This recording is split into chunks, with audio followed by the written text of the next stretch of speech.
Hello, and welcome to No Preparation, an incredibly original sports podcast. I, as always, am your host, Ian, with the boys, Carter and Emmanuel. And I know we normally talk about how we feel about our teams to start the podcast every week, and we're still going to do that. But I want to start this week because I want to talk about the AFC North leading Baltimore Ravens. And for a an minute. Incredible game. What a game. I was saying this before we were recording, so I'll just repeat it. I thought they were going to lose this game. Even up when I was talking on the podcast last week, I thought they were going to lose the game. I thought they were going to lose the game all season. It's in Pittsburgh. You kind of just chalk it up as a loss before the season. It's you win it, it's nice. If you don't, whatever. But they should have won the game, and that's what's most upsetting to me right now. Even the way the game went, even all the way at the end there, Lamar makes a good throw, or they block T.J. Watt, they win the game. Like I'm gonna complain about Greg in a minute. Greg, we're gonna get to Greg in a second, but our weekly Greg session. He called a good play, and it worked. And they got exactly what they wanted on the play. And then T.J. Watt was, running directly at your quarterback, but then he's good, so he gets away from him, and then he just doesn't make the pass. And it's just why couldn't I don't want them to lose. I want them to win that game. Because they win that game, they're still the 1 seed, and they've probably clinched a playoff spot. At 9-3, you have a 3-game lead on the team that's the first team that's out of the playoffs, which would be which would have been the Colts. Actually, 2.5-game lead, but you have that tiebreaker. And instead, you're 8-4. Suddenly, you're back in the pack. You're the 3 seed now, which is granted, given the way the season has gone, it's good. That's pretty good that they're the 3 seed, but a couple losses now to the Rams and the Packers, and you're out of the playoffs. But it's just very, very upsetting that they lost that game. I just wish they had just not scored the touchdown. If you're gonna lose the game, just fizzle out. Just lose 20-13, and then I can be normal mad and not be. For listeners who don't know that I was in San Francisco over the weekend on vacation, I was up at Fisherman's Wharf trying to enjoy the end of my vacation, and I wasn't because I was looking at the game on my phone. I made it all the way to the fourth quarter without really looking at it, and then and then it got shitty. I knew they were going to lose as soon as, and granted they still could have won, but I knew they were going to, as soon as it was 10-3, they kicked that field goal to go up 10-3. And they had gotten pretty much defensive stops every time, and then the weekly 40-yard bomb to Ray McLeod happened, and then Deontay Johnson was uncovered for a touchdown. That was the moment where I was like, okay, they're gonna lose. They didn't start off super strong, the Ravens, but there was a moment where I thought, okay, the Steelers aren't good enough, and that's when Ben Roethlisberger threw probably the best pass he's thrown all year, and Deontay Johnson dropped it. And I was like, okay, the Steelers aren't good. And then my booster effects hit, and I fucking went to sleep and came back to the last play, and I was like, what is going on? If you hold a team to 20 points, you should probably win.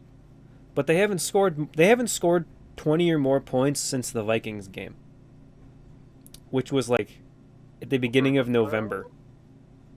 Bottom up, okay. They've gone 10, 16, 16, 19. It's been rough, man. The Dolphins came out and that Thursday night and just blitzed Lamar on every play, it felt like, and he hasn't figured out how to play since then. Apparently, the solution to Lamar Jackson was just blitz him. And I don't think that's... obviously, Lamar doesn't deserve all the blame, I don't think. I think a lot of the blame lies on Greg. Roman? It's literally the same arc that he had with Kaepernick in San Francisco. That one season where they're unstoppable, nobody can do anything, they're just destroying everybody. And then the season where they're pretty good, pretty good on offense, and then they just become terrible. It's the same exact 3-year arc that the 49ers had, except the 49ers at least got a Super Bowl appearance out of it. What did I get? I got one playoff win? Man. And Lamar is playing better than Kaepernick did in that last season. He is, but the last couple weeks, he's 5 interceptions in 2 games. And Yeah. they probably should have lost. He needs to stop doing that fadeaway pass. Like, oh, and Mandrews is down there somewhere. He just lobs it up sometimes. It looked like Mandrews was trying to catch a punt. No, I mean that's in that game too in Pittsburgh. I don't care that the Steelers haven't looked good. In Pittsburgh against the Steelers, you just throw that out of the back of the end zone and you take the 3 points. Yeah. I know the whole thing is he can create, you just take the 3 points because then they've had to win that game. Given the way the game went, they do win that game because then the touchdown wins them the game. It's just, as far as the 2-point conversion goes, I'm glad he made the decision. Unless they won the toss, they were losing the game in overtime. They didn't have any quarterbacks. The defense was going to get destroyed. Yeah, I like the decision to go for it. I like the play call. They just didn't do it. They didn't execute. Yeah, I mean, there was a chance. The thing I was worried about before they decided to go for 2 was there was 22 seconds left. There was a chance that they could have gotten into field goal range and won the game anyway. Even if they get the 2-point conversion, there's a chance of that. I'm just sad that Patrick Queen had his welcome to Baltimore moment, and it was taken away because of pass interference. Which, I never saw the play, but from what I've been told, it was pass interference, so it's not a bad call, but just upsetting. Hate to see it. Man. I think... Well, no, actually I have more to say. I'm going to keep going. We're not done yet. Please. Take your time. Get it all out, bro. They're just broken. They're broken on offense. I know I was joking earlier in the season that I was going to RKO Wink Martindale. And I do think the defense has had some... I mean, we saw that stat this week. They've had the most 40-yard plays given up on any team this season. But they're still, pretty good. I mean, the fact that they're missing... Now they're missing their top 2 cornerbacks for the rest of the season. They're missing one of their top safeties. They're missing a linebacker. They're missing linemen. It's impressive enough that they've played pretty well the last few weeks. And again, we'll see what they look like against the Rams and the Packers, which is probably going to go poorly, but the defense has been fine. It's been good enough to win them games. I mean, they won games with 16 points the last 2 weeks. So it's not really on the defense, despite the fact that it would have been nice if the defense could have won them this game too, but whatever. All things considered, I feel like they're in a pretty good spot. The offense is broken, though. I think in a vacuum, you're looking at their record and the injuries and all that, and they're in first place, you know? If you beat the Bengals in a couple weeks, you probably win the division. My only concern is I don't think you're going to beat the Bengals. I think they're going to go 1-5 down the stretch. How many games left? 5? They've played 12 games. There's 5 games left. I think they'll go 1-4 down the stretch and miss the playoffs. Or maybe they'll sneak in because other teams play poorly, but I just don't see a way they beat you couldn't beat the Steelers, and the Steelers have looked terrible. Now all of a sudden this game in Cleveland this week is a must-win. Because if you don't win this game, here's the rest of your schedule.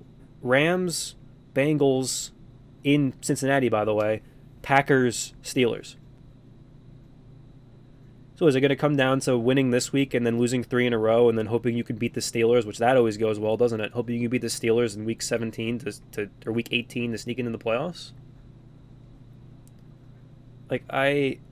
I'm at least pretty low on them. 3 of those games are home games.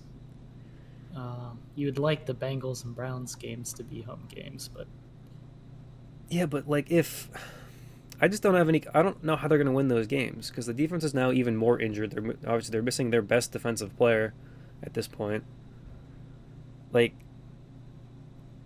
Unless Aaron Rodgers gets COVID again and they get to play against Jordan Love, Davante Adams is going to be running. Davante Adams does the thing that the Ravens give up every week against good defenses. He's going to be running wide open for 80-yard touchdowns all week, the entire game. Actually, no. I mean, Browns, Steelers are probably the two you're looking at. And to try and win. divisional games are toss-ups. Like just I mean, that puts the Bengals game on the table, though. yeah, well, we saw what happened last time though. I don't know. I just like you can look and say, oh, they're still 8-4, still in first place. I mean, I don't really think the Patriots are going to lose again. They might lose one game, so I don't know if the 1 seed is in contention, but I don't know. I'm at the point now where it'd be nice if they made the playoffs. I don't think they're going to do anything in the playoffs. Because like, who would you favor them against in the playoffs at this point? Yeah, that's tough. Like, the Bills would throw the ball all over them. The Bengals are going to throw the ball all over them. The Chargers, in theory, would throw the ball all over them, but they beat the Chargers, so I don't know what happened there. If another North team makes it in, I would maybe favor them over that team. If they could get a home game, what those teams look like, but I had them losing a playoff game in my preseason predictions. But at this point, it would be nice to make the playoffs in some form or fashion, and then whatever. Like everybody was hurt this season, and you made the playoffs. That's fine. And it's not even after this loss. Like I haven't been confident in them since the Vikings game. They've just been basically since the Dolphins loss. It was like, oh, because I was like, oh well, maybe this was a game where they just you have a bad game, and then they played poorly the week after, and then they played poorly against the Browns, and they played poorly this week. The offense is broken. Like they can't. They get called for a bad holding call. They get sacked. Lamar gets sacked more than any mobile quarterback I think I've ever seen. And I have some ideas. I don't know if it's because he's holding the ball too long. I think that's part of it. Because Greg won't call short routes for him. I think part of it is there's every team they play now spies the quarterback so he can't run. But also it just feels like he tries to pull down the ball and run too late. Like if he pulled it down earlier, he can maybe get some yards, but he pulls it down once he's already basically being sacked. And that just kills their drives. Every single drive he gets sacked. That's because the line is banged up, but I'm just pessimistic about the rest of the season. I don't think they can score enough points to keep with most of these teams. Like I would feel better if they were losing these games, 35-32. Like if they had lost this week, like the Chargers game was like 40, Chargers Steelers game it was like 31 or 41-38 or something. You just try to score enough points. I just don't think their defense is going to be able to hold up and support an offense that scores 16 points a game. Bengals' schedule isn't easy either. That's my only hope, right? That's why you needed to win this week, because a two-game lead with 5 to go, they were pretty much in. Now, even if the Bengals don't play well, if you don't play well and lose to the Bengals, it doesn't matter. Right. We'll see. I think that's enough of Ravens talk on this podcast this week.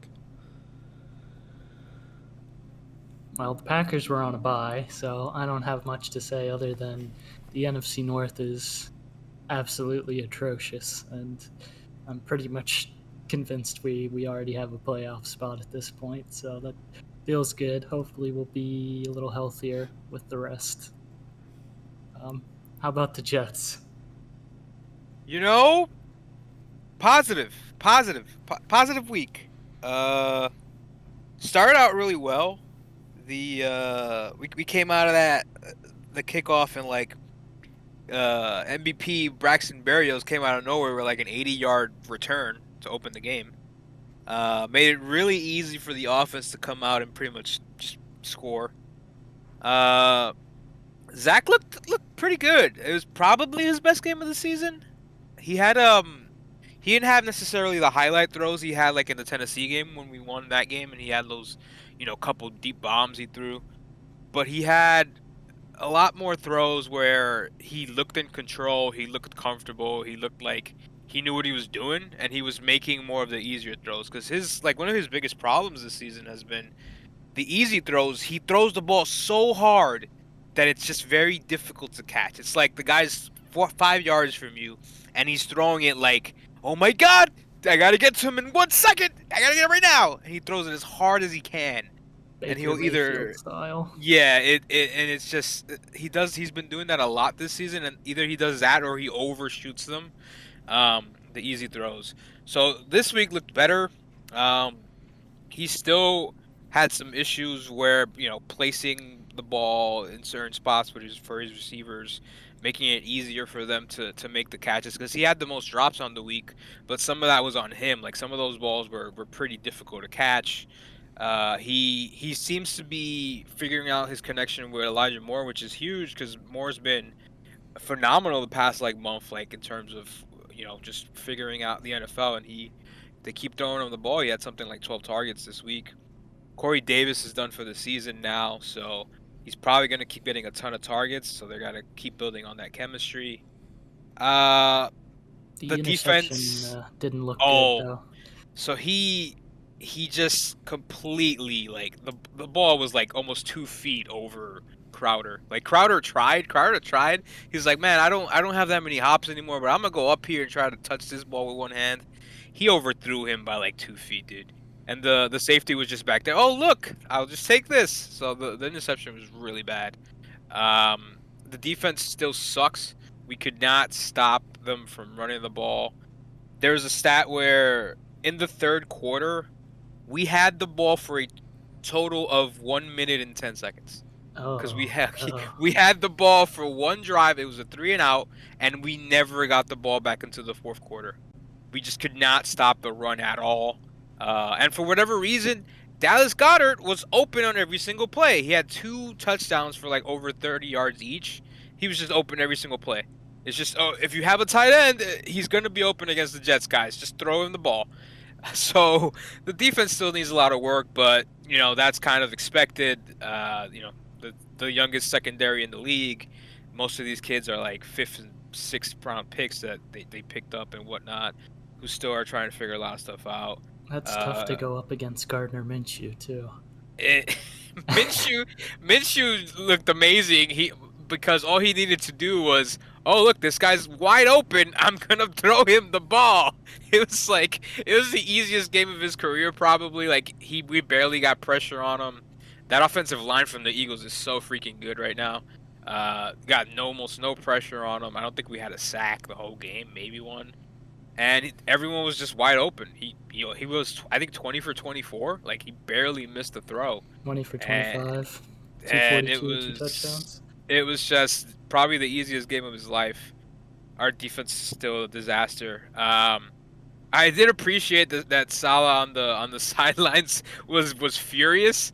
There was a few calls in this game where they either didn't call it or they called it against us instead of the Eagles, and he was coming out to the middle of the field hey, someone better come over and explain this shit to me. That's what you have to say. So I appreciate the energy at least. So I mean it's more positive than last week, and you'd think that's kind of funny because we actually won last week, but last week just Zach looked like a disaster. He didn't look like he knew what he was doing. At least this week he looked comfortable for most of the first half of the game. The second half he didn't get the ball much, but minus the interception he was okay. You just gotta keep taking the progress and keep going forward, pretty much. Sorry, I'm still wallowing. That's okay. I was looking Greg at Roman. I was looking at the playoff standings in the AFC and being upset. It's chaos over there. It's fun, man. It's fun. At least when your team's not involved. I swear this is the last Ravens adjacent thing I'm going to say, but had they won, and then they had won this week against Cleveland, they would have been 3 games up on the 8th seed with 4 to go, so they basically would have clinched. Anyway, doesn't matter. We're not going to go over all the games this week, in the interest of time. But is there anything in particular you guys want to highlight other than the Fighting Dan Campbell's finally getting a victory? That's the most important part of the week, for sure. I was waiting for the coffee dump. It never happened. Just waiting. I'm just upset that when we stopped picking them, they won. Yeah. They even did their let's lose this game in incredibly stupid fashion move, but somehow still won the game. Well, they're playing Oh the yeah, Vikings. for sure. The only team that can lose them is the Vikings. Vikings are so dumb, dude. That game-winning touchdown was just the defensive. Where did he go? I don't. Why did he not? So he like covered a not receiver. He just backed into the end zone. It's like he didn't realize that. Hey, That's not my listen, son. bro.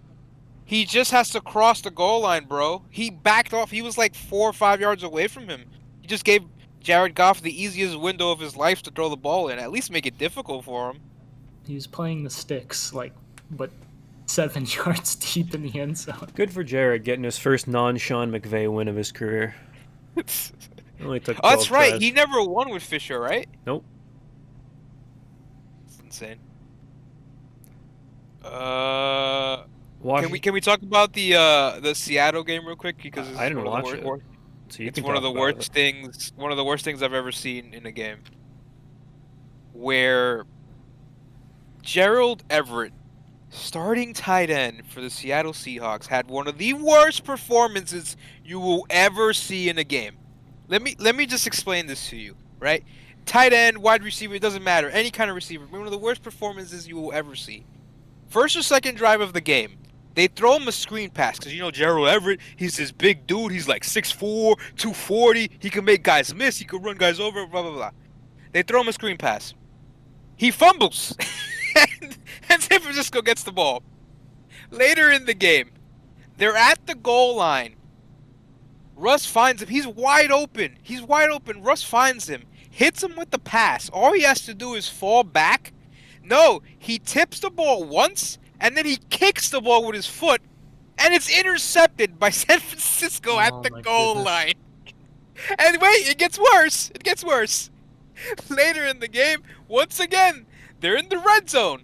Russ has to kind of run a little bit out, and he tries to hit him with a shovel pass. It's fine because he actually catches the ball. Takes 2 steps, he fumbles again at the goal line. So you're telling me this game had the largest tight end diff in the NFL this season, and they still lost? And they still lost because Jimmy Garoppolo is an idiot. Anytime he throws the ball over the middle, throws it right to the defender. Well, and also they gave up a 73-yard fake punt touchdown. Yeah, that was pretty high. Is the difference technically? Ian has to bring that up because his weekly Kyle sucks take. I mean, what's Kyle doing? He's not defending punts. I thought George Kittle is an animal though. I thought they were a shoo-in. I thought they were going to win this game easy, or basically in the playoffs at that point, because everybody else sucks. And then now they're back down to Washington is the 6th seed. They also had get hype. I think it was Travis Benjamin. You guys remember Travis Benjamin? He used to play for the Browns. Like He had a punt that he fumbled and lost. They lost that also. Yes. So they just didn't want the ball this game, even though Seattle kept giving it to them. It's fun watching football games that don't involve your personal team. Oh yeah, it's a lot of fun. We love the bye week. I like laughing at the 49ers and not thinking about the game that's directly above it on my schedule sheet ever again. I'm like ready for the season to be over. This was like the week where I'm like, I want the season to be over. You telling me we got an extra week of this shit this year? Like, oh yeah, buddy.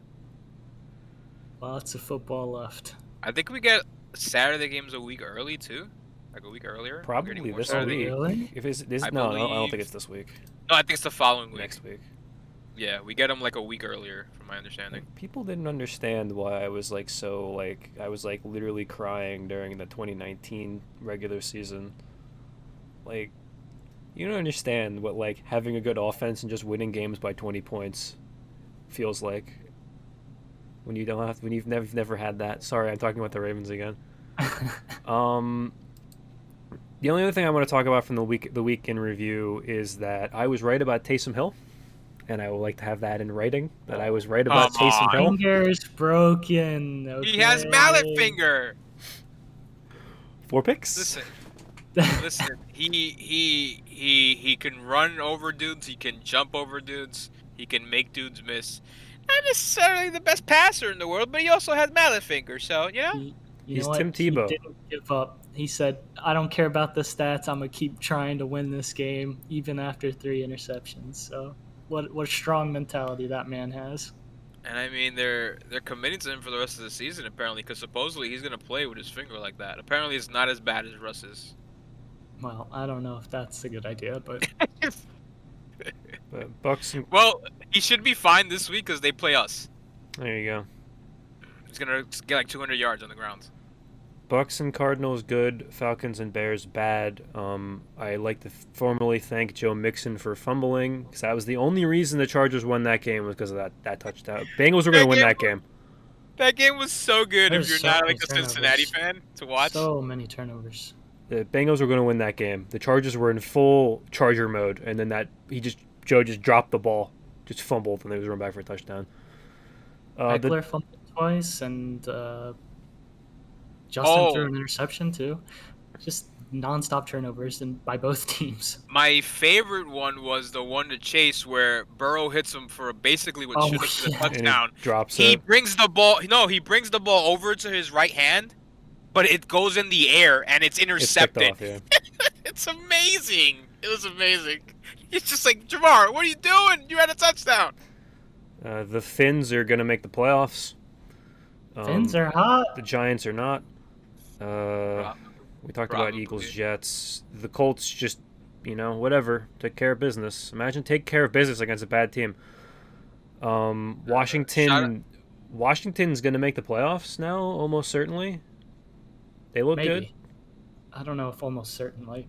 They have to split the games with the Cowboys. They got to win at least Yeah, one. but who they're competing with the Vikings, the Eagles, Mr. Shanahan and his wild ride, and that's it. What, the Panthers going to suddenly break off a bunch of wins? Shanahan's bizarre adventure. It's four teams. It's 4 teams for 2 spots, and I think the most confident I would be in any of those teams is Washington right now. The Falcons about to go off.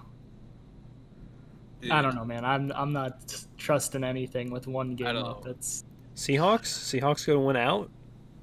Go 9-8, make the Bears? playoffs. No, Matt Nagy. Bears. What they got The left? Bears are dead. Hey, they kept it close. Listen, in Andy's defense, 2 of those interceptions were his fault. One of them hit the guy in the hands, and because he sucks, the ball just went in the air. It's Nick And Foles' this- time. And the second one, he hits his tight end. His tight end falls back and basically throws a volleyball pass, and it goes to the safety. It was amazing. I just hope we get the current playoff situation in the NFC, because then in the first round we get Green Bay, San Francisco, and then we also get Tampa Bay versus their greatest nemesis, Taylor Heineke, Boy. That is pretty hypey. and then Cowboys, Rams, I mean, that's a good game too. and then in the AFC I would have to sit through fucking Ravens, Bengals in the playoffs. Haha. That's probably your best bet, though. Who? No, For the I would Chargers, rather maybe. I would rather Just play run over anyone the else, because Chargers. I don't want to be the Bengals' first playoff win. I don't care. I don't Fair want to be the enough. Bengals' first Fair playoff enough. win. I don't care. For what it's worth, the Cowboys-Rams matchup would be very good for this podcast because it would give us more ammunition for our weekly "Is Stafford good or not?" take. Well, when he throws 8 picks in that game and they lose, I mean, No. They'll The- throw one interception to Diggs, and they'll win. looking at this now, I mean, again, one of these AFC teams could catch fire. I mean, maybe the Patriots is that team and be good, but it feels like one of those seasons where for years it was always the reverse, where the NFC was kind of like you didn't know who was good. It feels like you'd say the top 3 Super Bowl contenders are the Cardinals, the Packers, and the Buccaneers, and they're all going to be competing with each other for that Super Bowl spot, and then the AFC is just going to squirt out a random 6-loss team that's gonna have to just lose in the Super Bowl. Patriots, Kansas City, and then if Derek comes back and the receivers are healthy, I think the Titans could definitely be a contender too. But that's a lot of ifs. I don't know, man. The Chargers look good and then they look terrible, so I have no idea. The Chargers are too inconsistent for sure. But They're still, the Chiefs have won 5 in a row now, and the Patriots have won 7 in a row. Yeah, Cardinals are still in first place, and I feel like they've got a good shot at the 1 seed. Hey Carter, are the Raiders done? The Raiders are done. They Well, only beat the Cowboys because of stupid refs. I swear to God, they should have been done last week. Ruining my take.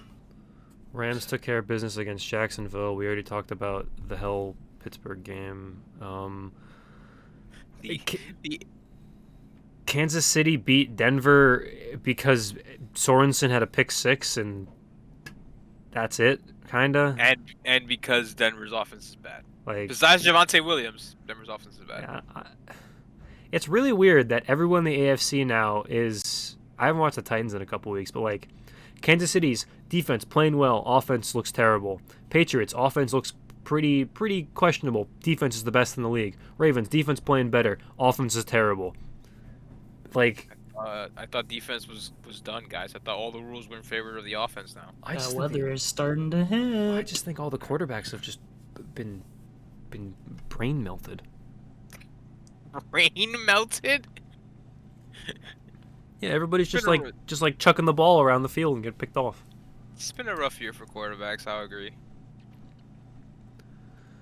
And then the last game of the week, Bill Belichick's wild ride, running the ball. I really wish they would have just never passed in that game. They should have. It would have made a great record or something.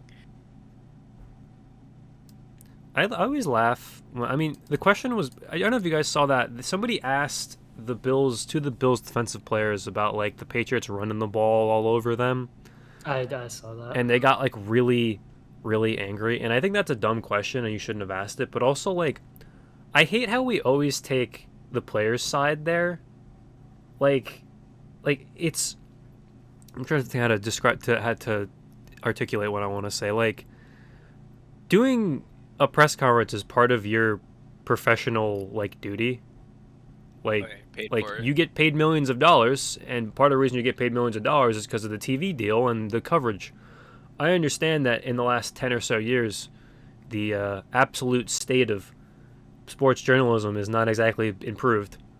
But I can defend this one at least a little bit. I think they felt like they're being disrespected, but also just like tell the person that. Don't just like, I hate when they like storm off. It's like dude, you lost and that sucks. But, like you still like, it's not like you won the game when you lost the game. Like, you lost the game. The person asking you this question didn't lose the game. You lost the game. And I just feel like people don't own up to that. Some people do. I think some people are a lot of athletes are really good in front of the media, but sometimes like this stuff just annoys me. I'm biased because I'm a Micah Hyde stan, but I felt like the way he handled it was fine. Like, it was like after the interview when he was walking off, he just said like, we come here and answer your questions every week, and like it was a stupid question, especially since like they gave up like one big run for Damian Harris, and then Ramondre Stevenson averaged like 3.2 yards rushing, so it wasn't even like they did that bad. The offense just didn't do anything, so it was a dumb question. I would just rather at least that in that case, I'm gonna take Micah's side. I would just rather that they say that, like say I like plenty of people. What's is that? Was Kobe? What was the clown question? Quote was that Kobe? Who said that's a clown? No, that was Bryce Harper. Like, I'd rather they just like say that. I just feel like storming off is just a look. Like, I don't know. I don't in this case I think the question was bad, and I think they had all right to be mad about it. But I just for some reason I keep thinking about I don't know if you guys watch the WNBA finals at all, but after the I've never seen this in any professional sport. After the WNBA final, Chicago beat Phoenix, and then Phoenix just didn't do any media. They broke the door to the locker room and then just refused to do any media. I did not know. And I'm just like particularly in a growing sport like that, I like some of the best stories I've ever written are in like losses. Because sometimes athletes will be more willing. I mean, you have to ask the right questions, right? And that's part of the issue here. Sometimes athletes are more open to talking about certain stuff, after a defeat versus like a victory. But Yeah, again, that comes with experience and that guy who asked that question too. I mean, it really felt like he was just trying to get a reaction for clout because he instantly posted to his Twitter and is like, but I don't know. Yeah, I mean, I would never even if they had given up 400 yards rushing, I wouldn't phrase a question like that to a person. Yeah, it should have been phrased differently. Like that's offensive. It very much felt like he was just trying to get a reaction out of it. As someone asked Mike Tomlin a stupid question this week too, or like, are you happier about this performance than last week? And he was just like, what the fuck do you think? Like, yes. Tomlin's so good in press conferences. Did you see last week's? He makes the really good faces. Last week they asked him about how Claypool was like, man, I think we'd practice better with music on. And Tomlin was like, I'm going to let him be the wide receiver and I will coach. It's so good. I don't know. Again, I'm a little biased because I come from a media background.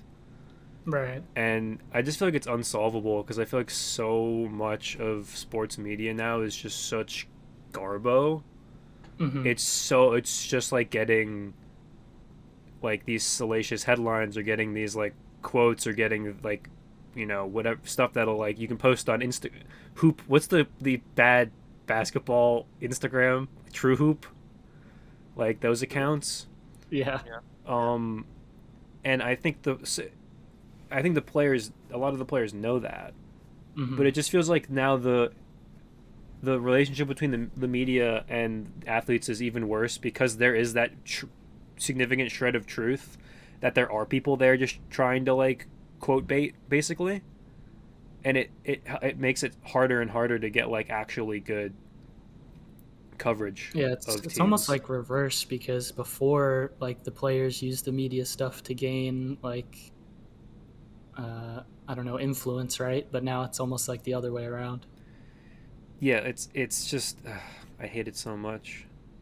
That's why I like Aaron Nagler does, Packer stuff, and I dislike a lot of his takes, but he asks really good like interview questions. So it just feels like so much of media now that's not like ESPN or like The Athletic is just like bloggers, which is fine. I mean, that's kind of what we're doing here. We're just basically like chatting shit about the NFL, but like there's like having the actual player sources is so important.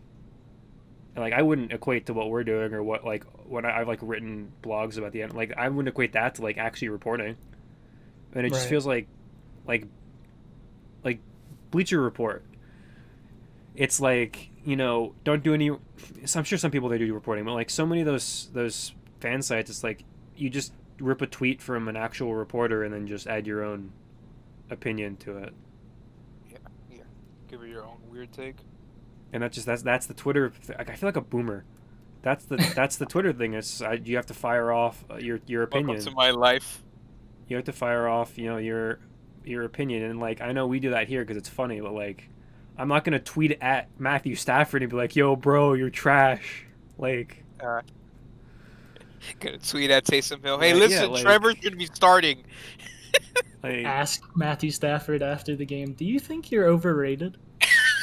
Yeah, like exactly. There you go. Like that would be the perfect example of like what to do. And then I posted on my Twitter and it gets 10,000 likes because people are like, "Oh, look at this." It's just so unprofessional. And I fear we're reaching a breaking point where with that WNBA thing, right? Where they're just not going to do actual media anymore, and everything will just come through the PR teams of the football teams, and that or the sports teams.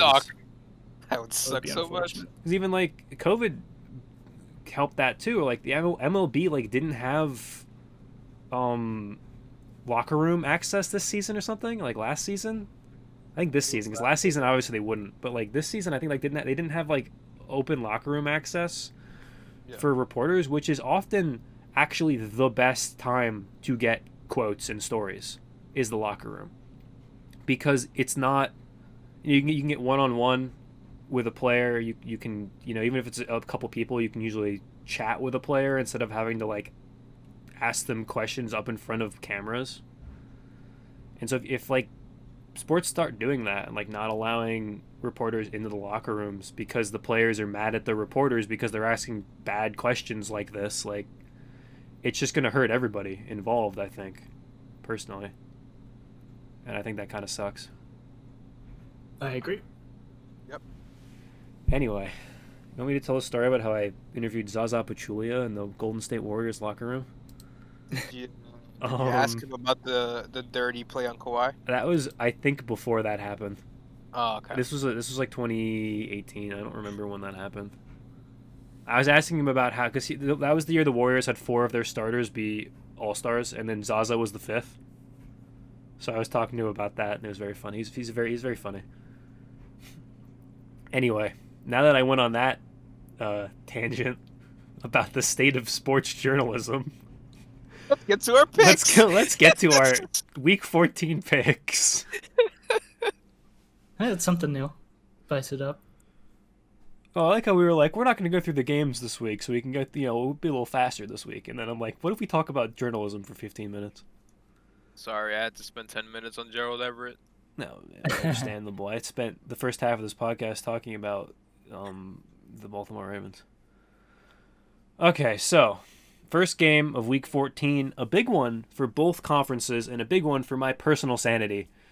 Pittsburgh at Minnesota.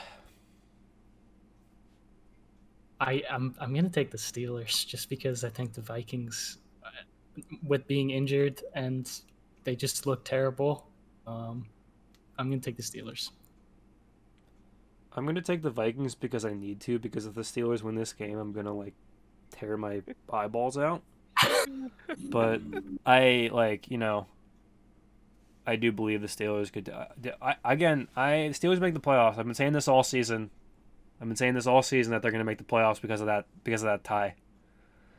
And so I wouldn't be surprised if they win this game. I'm picking Minnesota solely because I'm hoping that Kirk and Justin Jefferson can take more advantage of this defense that's not very good than Greg Roman could last week. Justin Jefferson demands a trade Friday morning to the Steelers. That's what I'm hoping for. I will take Minnesota just because I feel like after losing to Detroit, you just can't come out and lose again. You just lost to the Detroit Lions. You have to come out and beat the next team. But it goes one of two ways, right? Either you have to come out and beat the next team, or you're so emotionally destroyed because you lost to an 0-10 and 1 team that you're just done for the rest of this. They've quit on Mike Zimmer, and that's it. And Mike's gonna leave. Mike's in a rough spot here. They lose a couple more games, and I don't think he'll be back next year. Ride off into the sun with his hot girlfriend. With his model girlfriend, yes. I think he's done no matter what.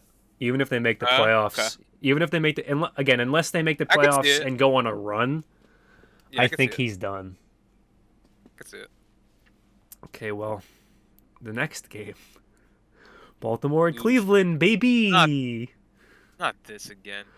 I don't want to pick this game because if the Ravens lose, their season's probably over. So I'm going to do what I usually do with the AFC North and just pick the split. So I'm going to take the Browns. I will take the Ravens because I feel like Lamar can't keep playing this bad. I'm also going to take the Ravens, and I'm also going to take it for the same reason, but I've been saying that now for a couple weeks. I mean, granted, one of those games was Tyler Huntley, but you got to think. Actually, you don't have to think that because Greg Roman is calling the plays. But you got to think he, he figures it out at some point and has a good game, right? I don't know. I don't know, man. He has to stop trying fadeaway passes. Please, Lamar, stop. They just have to win this game. They have to win this game no matter the cost. If they can beat this team while throwing 4 picks, don't throw 4 picks and win the game. There you go. Settle for field goals, man. You have Justin Tucker. Without Marlon, Jarvis Landry is going to be, running down the field wide open. Will Baker be able to get the ball to him, though? That's a good question. You think in one bye week he's recovered? Probably enough. I'm not super confident in this game, to be perfectly honest. But let's just move on, and I can talk about it next week when I'm talking about the 8-5 Baltimore Ravens. Jacksonville at Tennessee. The Titans have shown they could lose random games, so this isn't out of the question. But it would be weird off of their bye to lose to a Jacksonville team that has just looked terrible all season. I know they've won a couple games, but I don't. Trevor's weirding me out officially. I know that plenty of quarterbacks have had bad rookie seasons and been good, but I'm getting bad vibes. Titans. Las Vegas at Kansas City. I'm taking the Chiefs because Not again. The Chiefs are back, baby. The Raiders are dead. Yeah. Go Kansas City. I'm gonna stop picking the Raiders to be different. Go Kansas City. This is the week the Raiders win. Oh God. We all picked KC, so I would just be. Again, I'm picking games a lot of the time based on my own personal experience, and when it involves the Ravens, it's usually correct. But not always. It just feels too good to be true that a team competing for a wild card spot that has a tiebreaker over the Ravens would drop off. That's all I'm saying. I'm not gonna pick them, but I'm just saying it feels too good to be true that they would disappear with that win in their back pocket. Granted, the Dolphins are coming up, so maybe that's the trade-off. New Orleans at New York. Oh boy. Oh man, I'm gonna take the Saints because I think they can probably do enough to score, and they'll probably stifle the Jets. But this is a weird game. Yeah, this is a weird game. Go ahead, Emmanuel. Give me a second to think. I will take the Saints because we cannot stop anyone rushing the ball. Alvin Kamara probably come back this week and go for 100 yards, and then Taysom Hill is going to run for 200. All right, you've convinced me. I'll take the Saints. Our run defense is so bad. What is the next? Dallas. Ooh, this is a spicy game. Dallas at Washington in the first game with myself being an Amari Cooper fantasy owner. Good luck. Welcome. In a must-win game for me. I need to win to make the playoffs.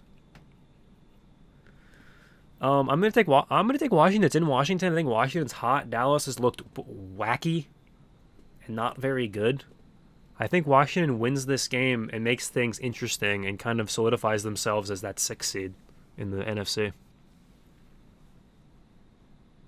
As much as I love Taylor Heineke, they're going to be exposed this week by the Cowboys, I believe. I think it'll probably be a large win for the Dallas Cowboys. I will take Washington because I think they're going to split these games. They play each other again later. And Washington's defense has been somewhat better. It's not necessarily the juggernaut we thought they'd be early in the year, but much better than the first 5 or 6 weeks where they just looked like the worst defense in the league. Hopefully, though, Dak could please throw for more touchdowns because my fantasy team needed Dak. A lot of good games this week, just looking through it. There's a couple of clunkers, but Oh, you mean you're not excited to watch Seattle versus Houston? Oh, we'll get to that in a second because the next two games are the clunkers. Atlanta at Carolina. I'm taking the Falcons. I think the Falcons are good against bad teams and bad against good teams, and I think they'll keep themselves alive in the playoff hunt somehow by winning this game. Yeah, the Panthers just feel so dead right now, especially without CMC. It hurts my soul, but I think I'm going to take the Falcons. The Panthers were Carter's honorary team this year. More like Scam Newton. I really was happy to adopt them for the first 3 weeks when Sam Darnold was running for more touchdowns than any running back in the league. But it's gone downhill fast. Amazing that wasn't sustainable. This is probably the week Carolina wins then because we're all taking Atlanta. I just can't. They just fired their OC. They basically blamed him for their quarterbacks being crap. You never see this. Like, firing your OC during the bye week is such a weird thing. Although we did talk about it and we're all like, there's probably some college stuff there. He's probably going to get one of these college jobs now. You know what job he should get? Go back to LSU. He should be the offensive coordinator of the Baltimore Ravens. Hey, they're not going to fire Greg now, though, so good luck. All I'm saying is in 2012, the Ravens fired Cam Cameron in like week 12, and then they won the Super Bowl. That's all I'm saying. That's all I'm laying down. And Joe had like the greatest playoffs of all time. Do I think Jim Caldwell was a good offensive coordinator? No, but I'm just laying out the facts of what has happened previously. Basically just letting us know there's a precedent for this. Okay. I just hope they fire him after the season. Don't make me go through another year of this. Hire a young up and coming like spread offense guy whipping the ball around. Whatever. Anyway, Seattle at Houston. I think the Seahawks win another game and keep themselves alive in the playoff hunt with 8 losses somehow. They would pretty much need to win out to make the playoffs, but I just think Houston is just the worst team in the. I think Houston's the worst team in the NFL because I think the Lions are better than their record, and I think Jacksonville has some spark on that roster. I think Houston is just awful. Yeah, the Seahawks have more to play for, and Tyrod is injured, so Seahawks.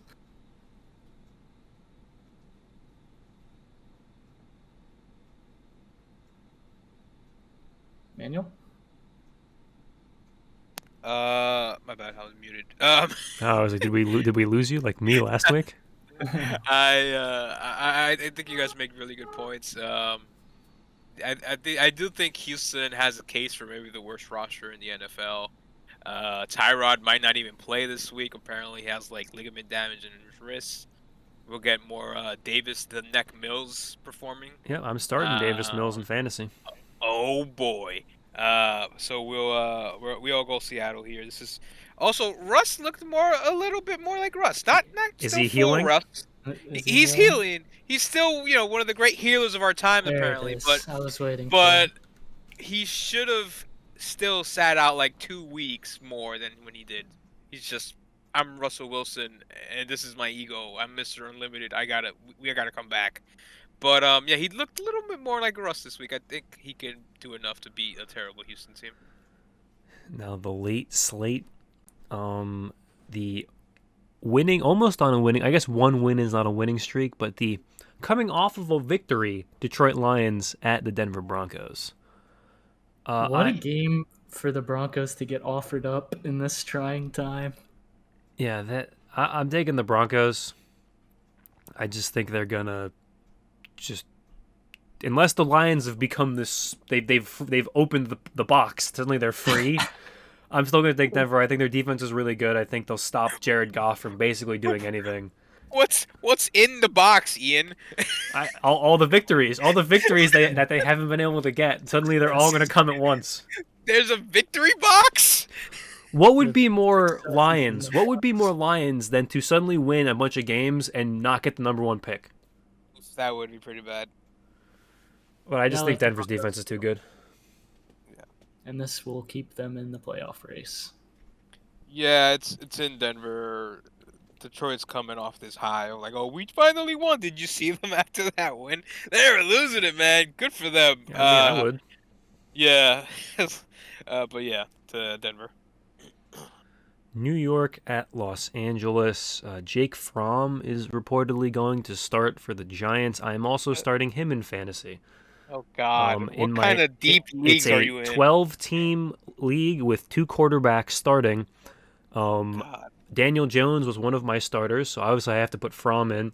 And then Jalen Hurts is on a bye. So I have to start Davis Mills and Jake Fromm, and I also have to start Adrian Peterson at running back. I need to win and hope someone loses or win by 10 more points than the other person to make the playoffs, and then somehow start Davis Mills in the playoffs or something. I don't know. Anyway, that's not related to this game. I just think the Chargers win.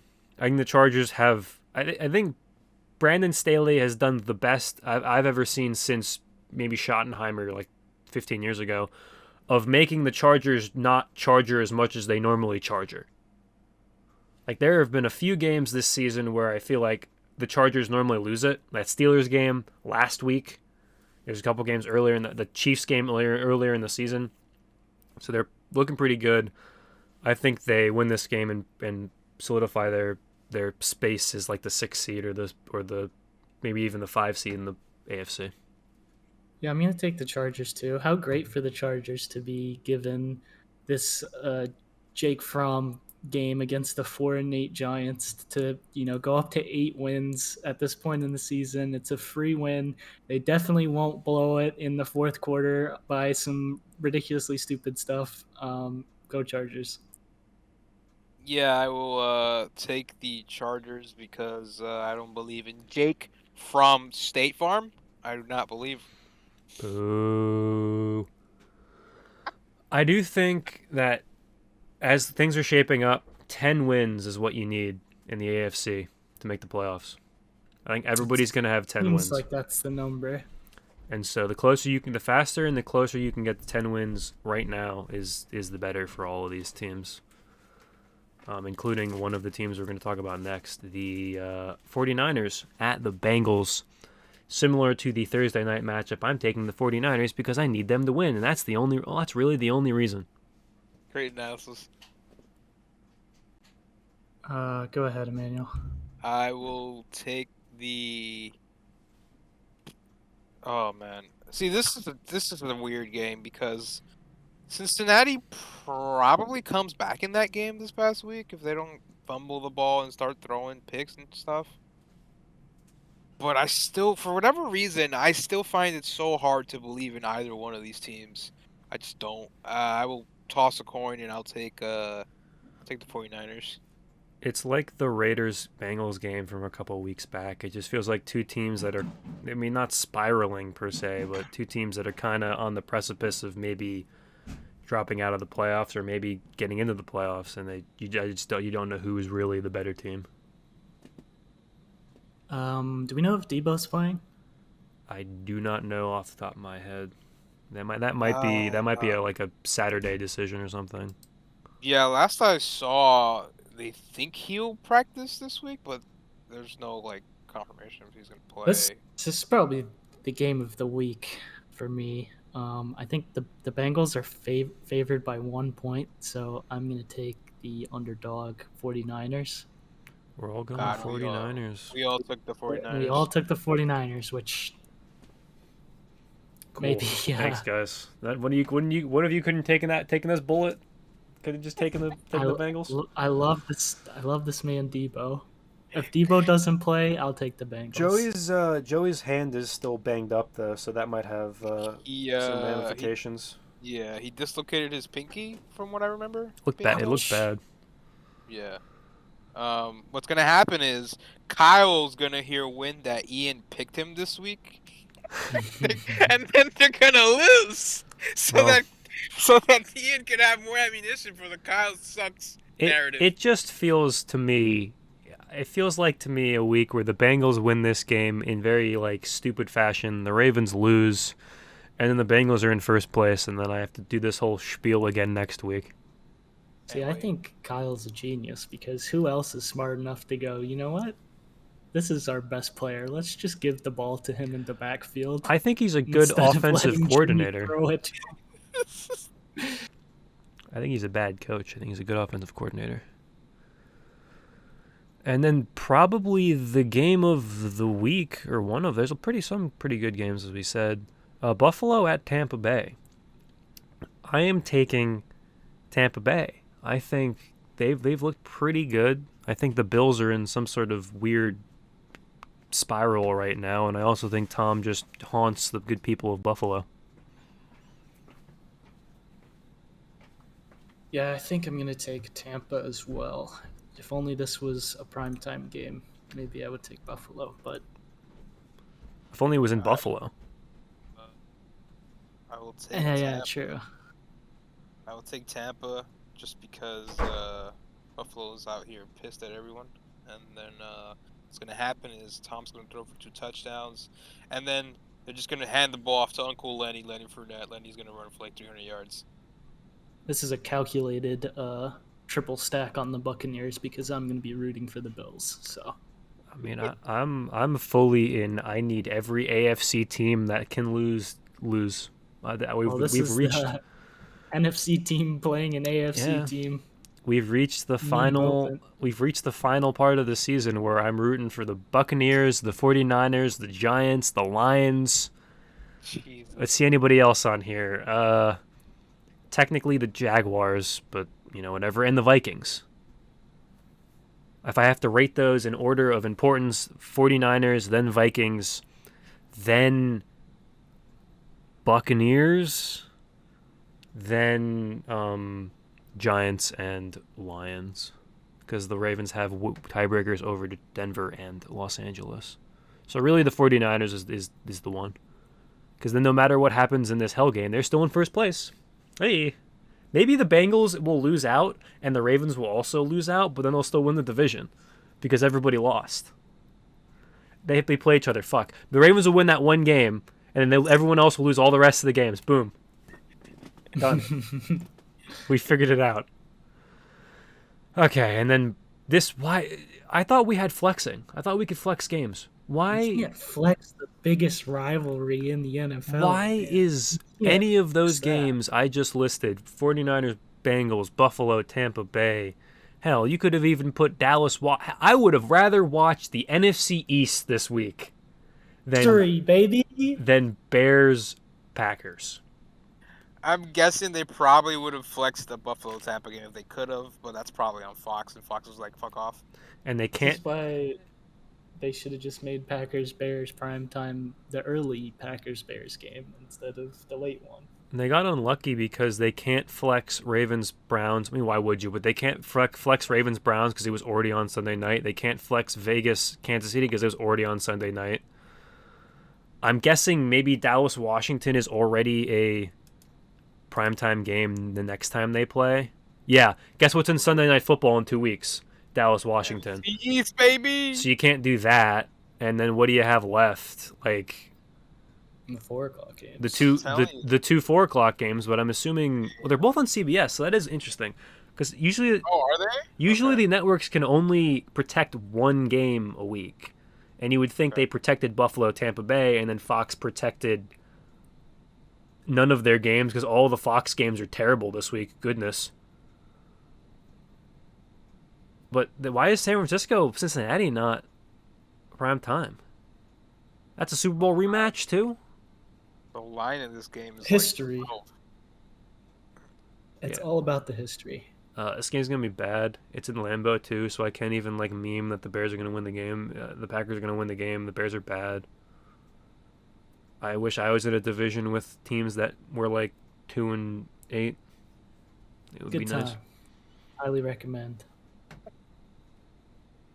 Yeah, I think the Packers are going to win. We are all on the Packers. Matt Nagy, come back. Save his job. Matt's gonna find in out. prime time at Lambeau. It would be a funny loss, though, I'll be honest.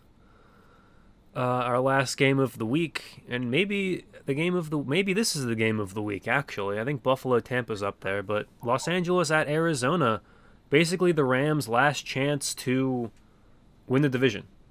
If they lose this game, the division is basically done, unless the Cardinals completely and utterly collapse. And so, it's a big game.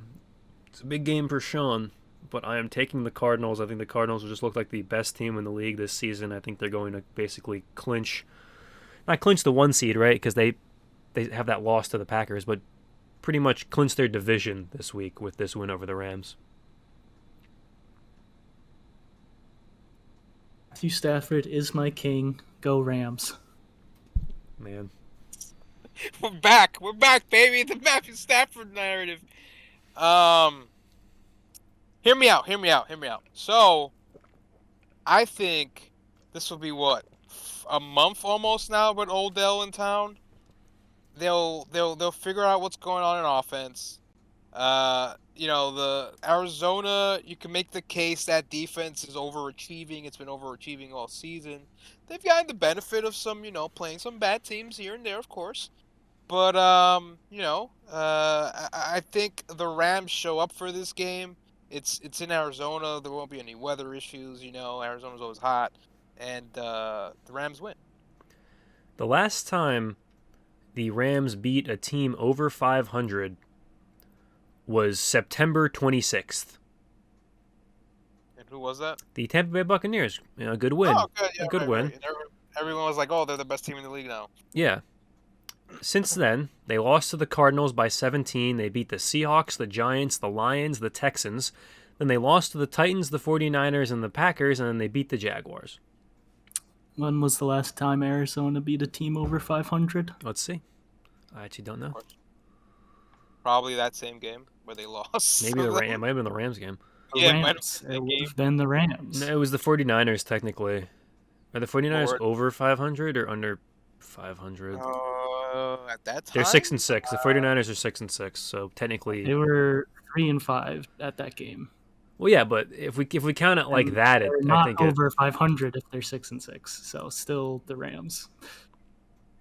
The Cardinals, yeah, technically that is true. I can't believe they lost. I guess Colt McCoy was playing in that game. Colt McCoy, baby. Yeah, so listen, Colt McCoy MVP.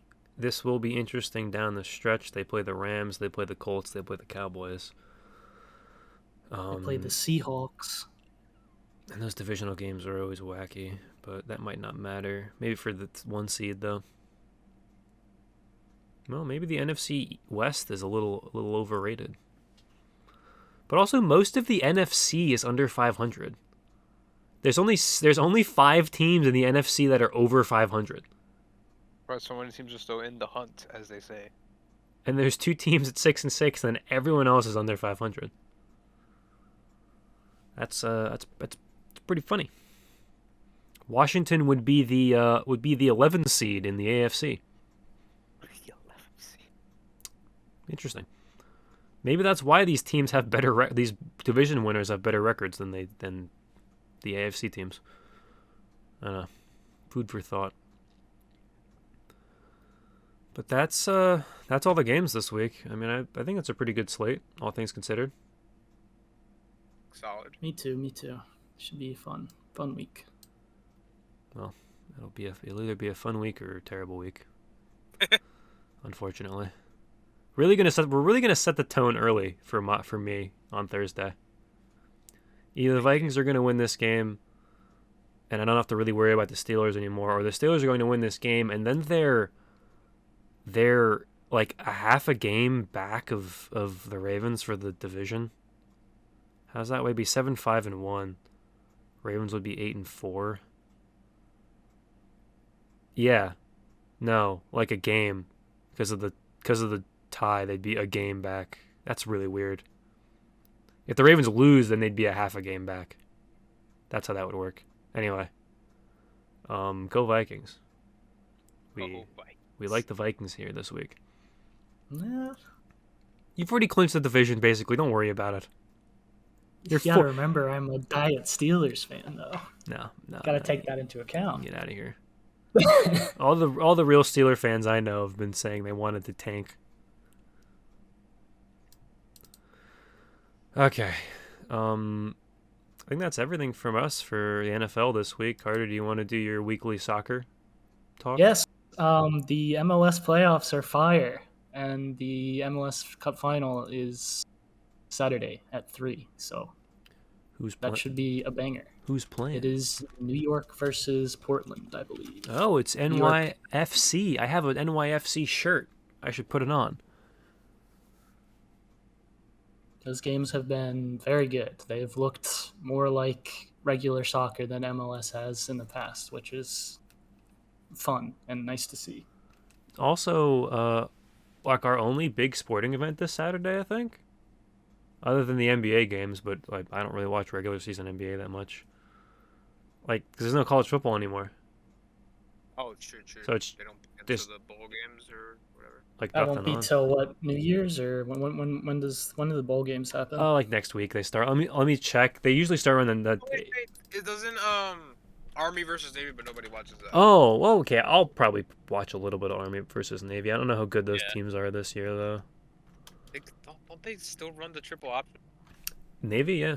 The joke from last night's Patriots Bills game was that they were running the Navy offense because Nice. Bill's father used to coach football at Navy.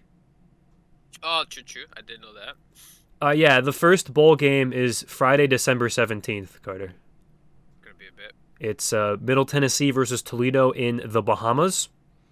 In the Bahamas, that's great. And it kind of is the best bowl game to make, isn't it? When are the playoffs are New Year's Eve. And then Northern Illinois versus Coastal Carolina in the Cure Bowl in Orlando, Florida that evening. Boy, do I not care. Let's go. Chanticleers. They're fun. Let's No, go. I guess They're we'll fun. we'll be picking them in the Pick'em group. No. I mean, there's always a big argument about that. We'll pick the playoff games. Okay. But I think one year we did like a slate of all of the bowls, and you get like 7 points for all of the bowls. But people don't really like the bowls because some of the star players don't play. It's a glorified exhibition. Yeah.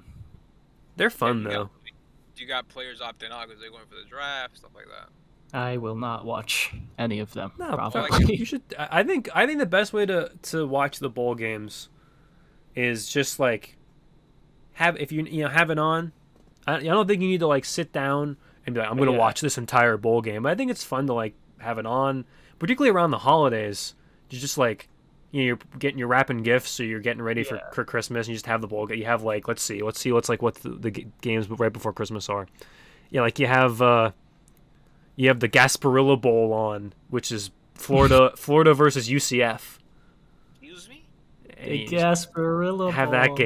that game on. Or I'm going to be in Milwaukee. there's a bowl game during on the Christmas. That's I don't like that. I don't like having a bowl game on Christmas. Let the kids have Christmas with their Oh. families. Especially when, the NFL is on, so nobody's going to be watching it anyway. Ball State versus Georgia State in Montgomery, Alabama at 2:30 p.m. on Christmas Day. That's tough.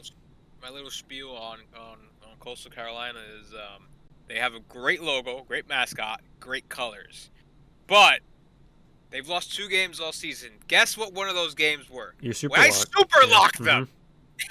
That's tough. The God damn it! there's a BYU bowl game which might be pretty fun. On the 18th. I mean, there's a bunch of all of them are most of them are good games. But like the big hitters start coming in post Christmas. Other than the Frisco Bowl on December 21st, which is San Diego State against UTSA. I love these names. Frisco Bowl. But the big hitters start coming in right around Alamo Bowl, Peach Bowl, Gator Bowl. the 28th. There's a couple like Auburn Houston is a fun game. NC State UCLA, Texas Tech Mississippi State are like some fun games. West Virginia Minnesota, Jesus.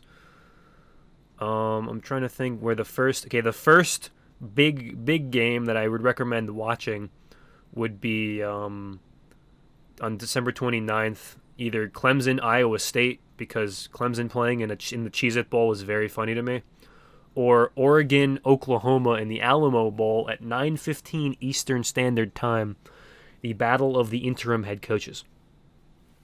Sounds like fun. In Michigan State, Pittsburgh on the 30th. Wisconsin, Arizona State. There's some fun games. Wake Forest, Texas A&M. Yeah, I like the bowls. I don't think they're like incredible, but I think they're some fun. There's some fun to be had here. So usually, since this is like a normal time for coaches to be hired, they don't coach the end of the game. Yeah, it's not always, but there's plenty of precedent for a coach to leave before the bowl game because he wants to get recruiting started at his new job. So like even though they hired, like Oklahoma hired Venables, but he's not going to coach this game. Probably not because he just doesn't know the roster, the and team all that well. Yeah. So He's probably more busy recruiting. Yeah, like last year, Northwestern played Auburn in a bowl game, and Auburn had just hired Brian Harsin, and Brian Harsin was like up in the booth talking to the commentators during the game. Oh. Because they had an interim head coach coaching the game. So it's like a normal thing. Okay, cool. Yeah. And obviously New Year's Day, bunch of fun games like Iowa, Kentucky, which is going to end 6-4, and Notre Dame, Oklahoma State. And how many passes will be thrown in that game? 3. It's like last night's game.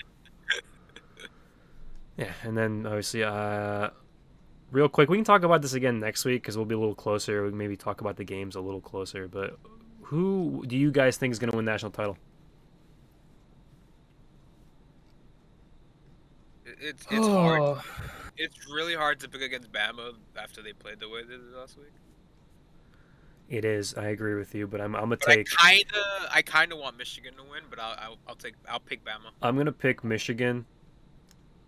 As much as I want Cincinnati to win, I'm gonna take Michigan. I think they'll beat Georgia, and then I think they'll maybe get lucky against Alabama. I don't know.